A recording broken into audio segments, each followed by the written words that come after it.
music with us this morning.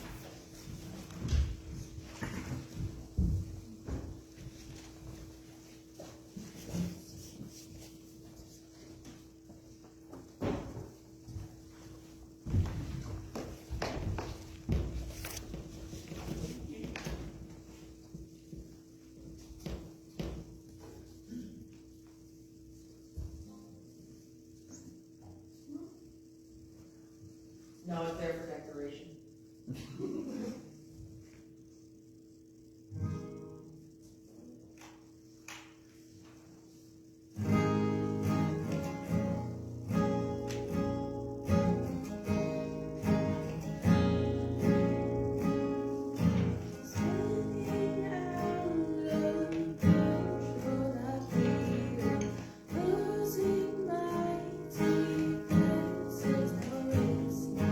Easy letting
ago, we started a new journey with Ezra.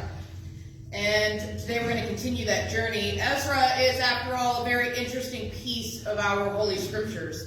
As a fellow theologian once wrote, the book of Ezra tells the story of two waves of returnees, the first led by Zerubbabel and the second by Ezra. Reading the whole book in the light of chapter 1, verse 1, makes the author's purpose clear: to show how God directed the reestablishment of his people in the land given as an inheritance to their ancestors, thus fulfilling God's promises. Cyrus is the one that put the decree in place. He ruled over Persia and conquered Babylon in 539 BC. God had to work quite a bit on the heart of Cyrus. He was technically the one that acted out, to be honest.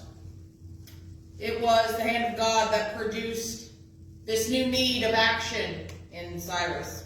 From the beginning of the book, we hear the importance when it comes to how God's house, or the temple, is connected to God's chosen city, or Jerusalem. Cyrus gives instructions to rebuild the temple. There's a misconception that Cyrus was a practicing Jew because of this, but this was not the case. The more likely goal here was political, as he created this decree.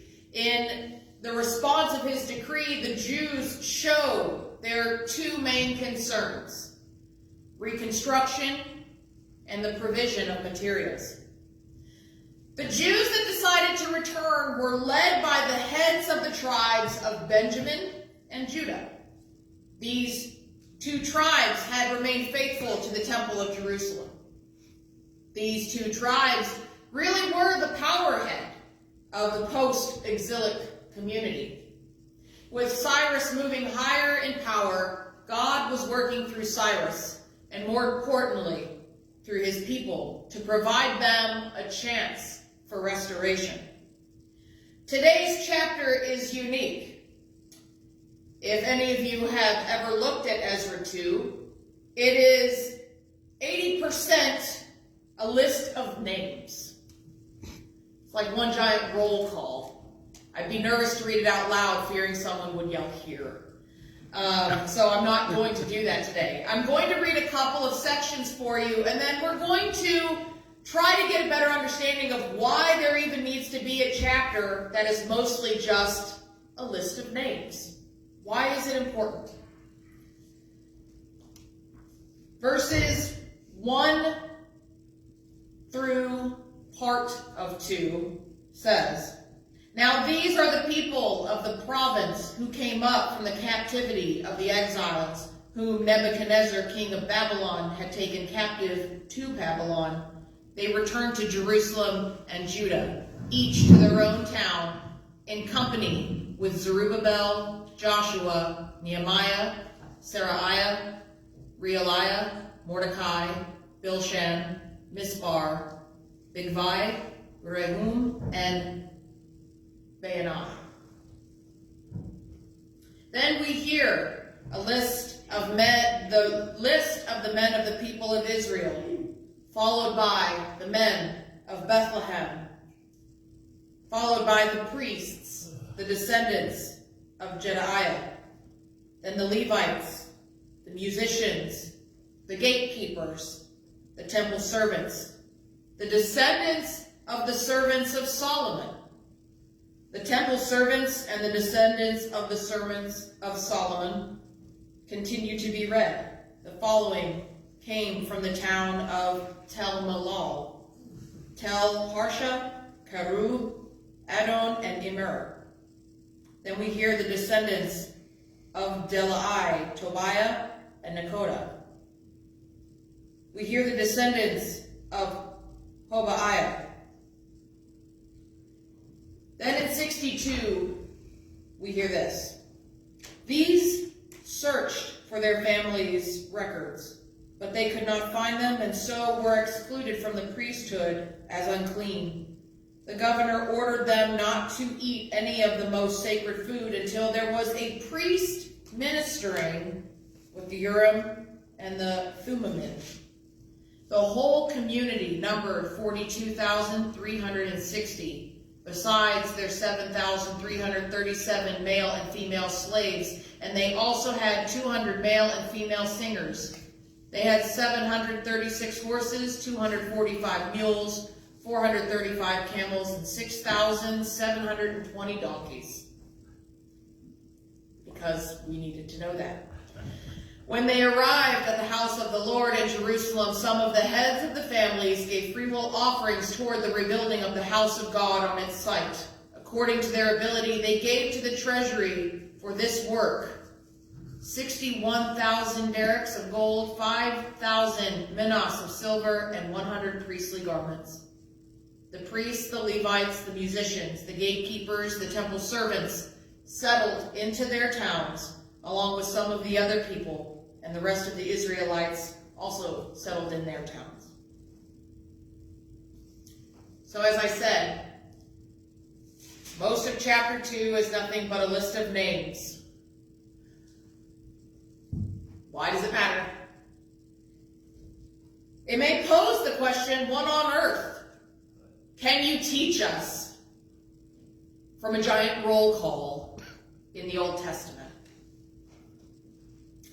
In the first chapter of Ezra, we heard a summary, a very short summary, about those who returned from Jerusalem. In this chapter, we hear the names and why they are important. But in this case, we have to read between the lines a little. The chapter is outlined by the references to the exiles settling in their own towns. This was a way to emphasize the importance for them to continue what they were already doing before Nebuchadnezzar banished them and took them to Babylon. The focus here is on the community of exiles living in Babylon, even without the background of what their journey was like. Now, in the first chapter, we heard Cyrus's decree about the concern of any one of his people. When it comes to this particular chapter, we only focus on those who lived directly in Jerusalem and in the kingdom of Judah. And those, again, were those exiled by Nebuchadnezzar. The first group of people we hear are the leaders who are responsible for leading the community back from exile. 11 names are given, and these same names are also mentioned in Nehemiah. This suggests a common thread around the 12 tribes of Israel. One name I had to dive into was Zerubbabel. After all, the two main distinct groups of the exiles led back into Jerusalem were led by Zerubbabel and Ezra. Zerubbabel is a Babylonian name, and the name, when you look into it, the origin of the name means seed of exile. It is most definitely an homage to the fact that Zerubbabel was not born in Jerusalem, but was born in Babylon. Now, although this first list of people are important, the rest of the lists have a bigger meaning. We need to understand that sometimes through dark situations, things have a way of working out, even if we don't have a specific plan. They aren't meant to make people feel trapped, these different lists. Often when we think of lists, especially among Old Testament communities, we put them into this particular box and we expect that that's where they're supposed to remain. Instead, this list of people in different groups highlight the importance of small communities within one giant community. Now, the first of these lists of families who returned from the exile, each of the families are identified as descendants of Jerusalem. Ezra shows a big difference in how they chose to list the names. In Ezra, the priority is given to the laymen who were in other books of the Bible. The laymen were not given priority. Normally, the priority was given to the priests and the Levites. Today, we don't see it that way. This was to show that although having the Levites and the priests were important, the task of rebuilding the temple fell on ordinary people.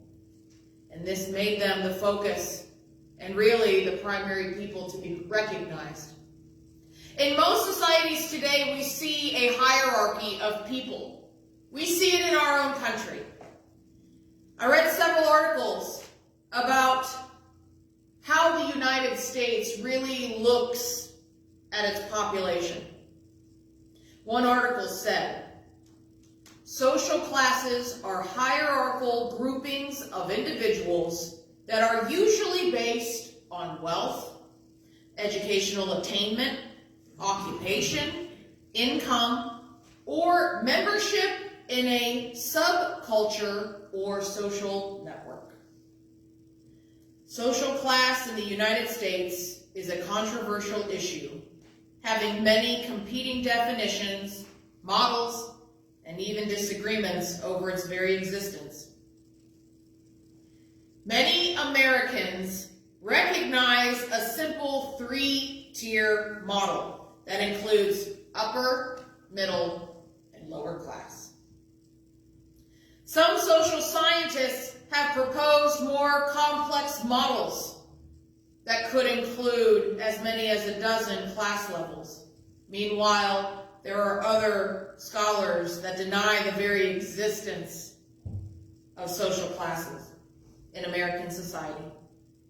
In spite of the ongoing debate, most social scientists do agree that the United States people are hierarchically ranked in the social class structure. Even with this understanding, there's always a wind of change that can brew at any time. Within the Church of the Brethren, we believe in the priesthood of all believers, which is why we don't necessarily rank our leadership.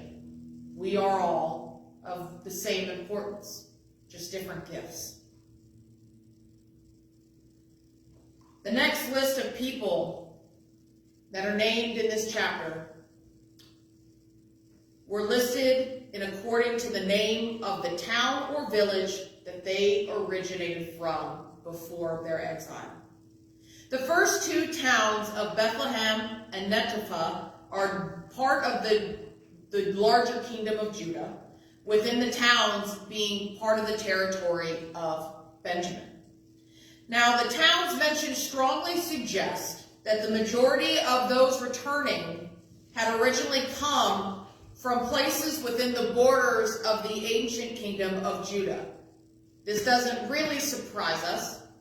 The names of the founders of families with the cities listed in verses 21 through 35 date back to the time before the exile. The fact that there is this extension of consistency when it comes to gaining back the property that was taken from them proves a promise that was originally made to Abraham back in Genesis 12.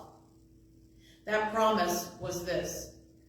The Lord said to Abram, "Go from your country, your people, and your father's household to the land I will show you.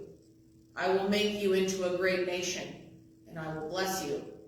I will make your name great, and you will be a blessing. I will bless those who bless you, and whoever curse you, I will curse. And all peoples on earth will be blessed through you."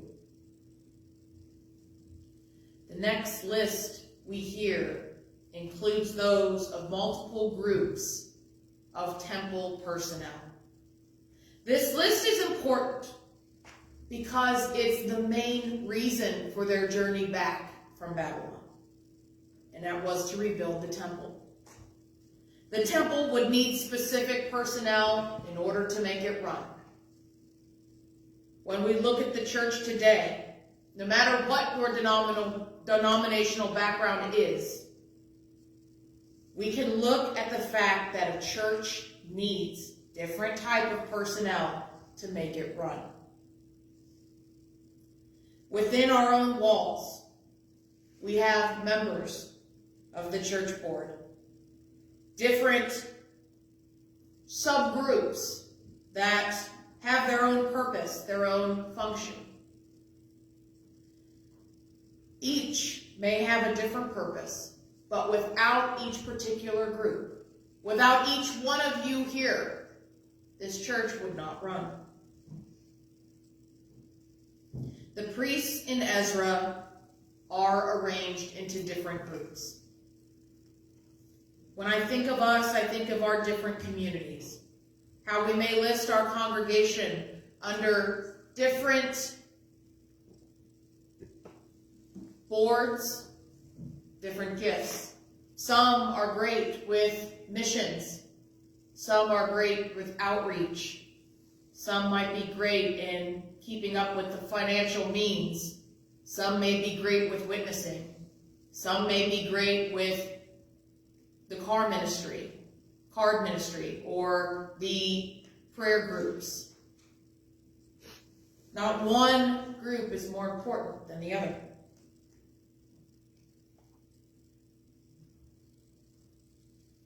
We have a list in Ezra 2 of the singers, which may seem like an odd list, but this list falls under Asaph, who was the choir director appointed by David when the Ark of the Covenant was installed in Jerusalem. I can think back to when there was a choir here, and those that were part of that choir would have been listed under the name of choir leaders. Then we hear about the gatekeepers, those who guarded the entrance to the temple to prevent it from being desecrated. They guarded the temple treasury. When we think of that in our own setting, we can think of those that help maintain our property. This may be those that help with greeting in the mornings. Maybe those that are help usher. Those that count the offering after service. The temple servants are referred to as the Nethinims. The word comes from the Hebrew word meaning give.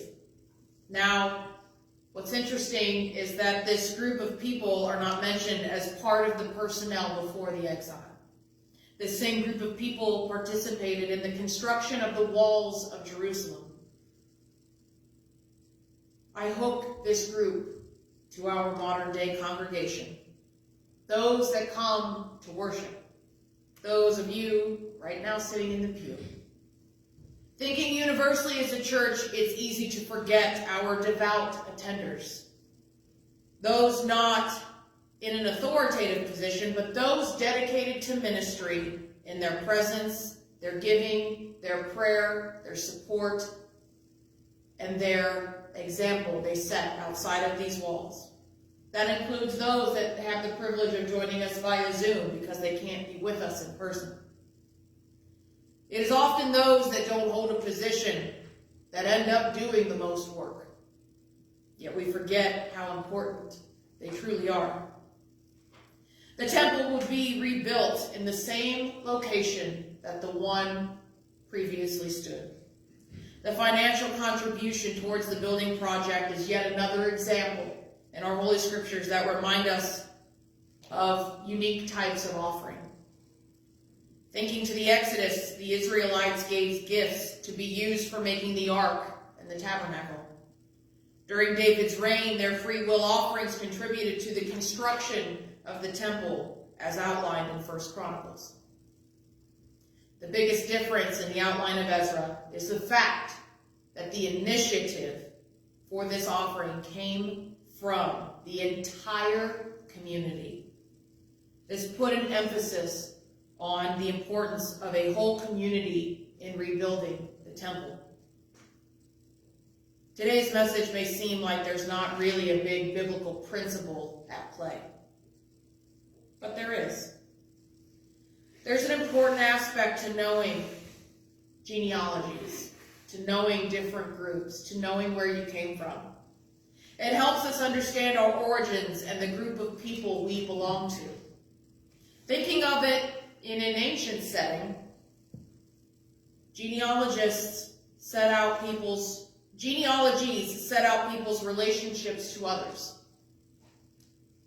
It helped them outline their rights and their duties in relationship to those within their own group.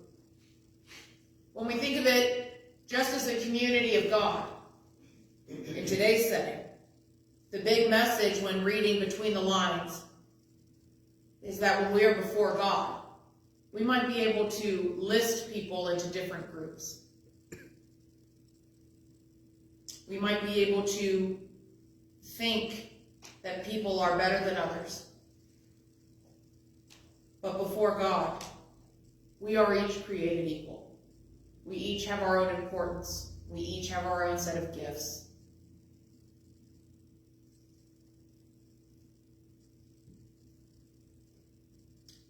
Your race, your tribe, your ethnicity, your class does not matter.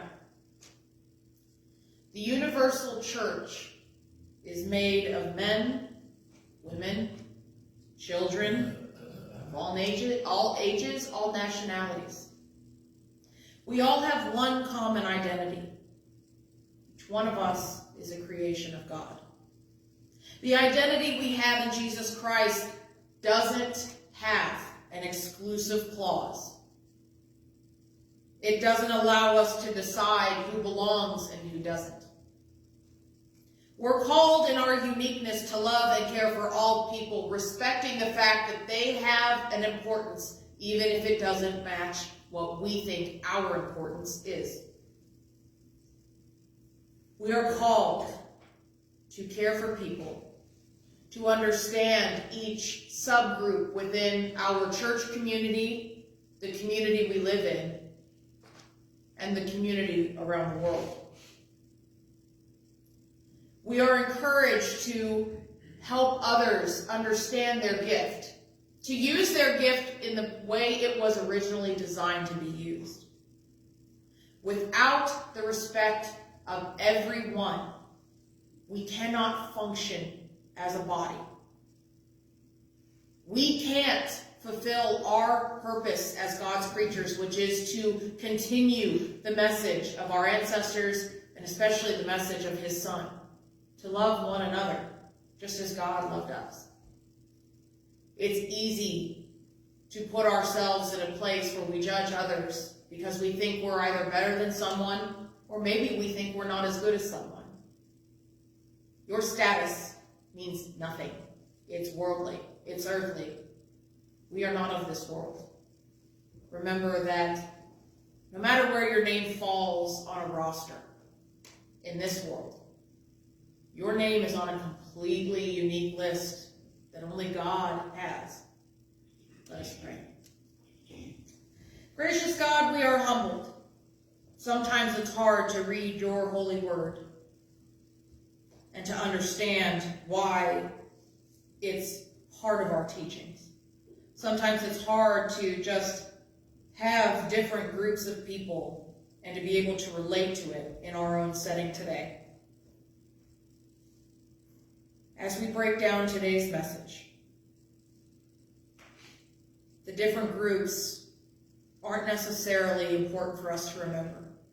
The big message is to remember that although you created us, and each one of us you created uniquely in your image, we are equal in your eyes. Our race, our gender, our ethnicity, the community we come from, the community we live in, means nothing. It's worldly. You designed us. You created us. We walk this earth hoping to set an example of your love, your grace, your mercy. We walk this earth as disciples, knowing that it is our job to help others see the beauty within themselves because they are made in your image. We are called to help others notice the gifts that they have that make them special. They don't make them less or more than anyone else. We are called to remember that through your Son, there is no exclusivity. We are equal in your image. We pray this in your name. Amen.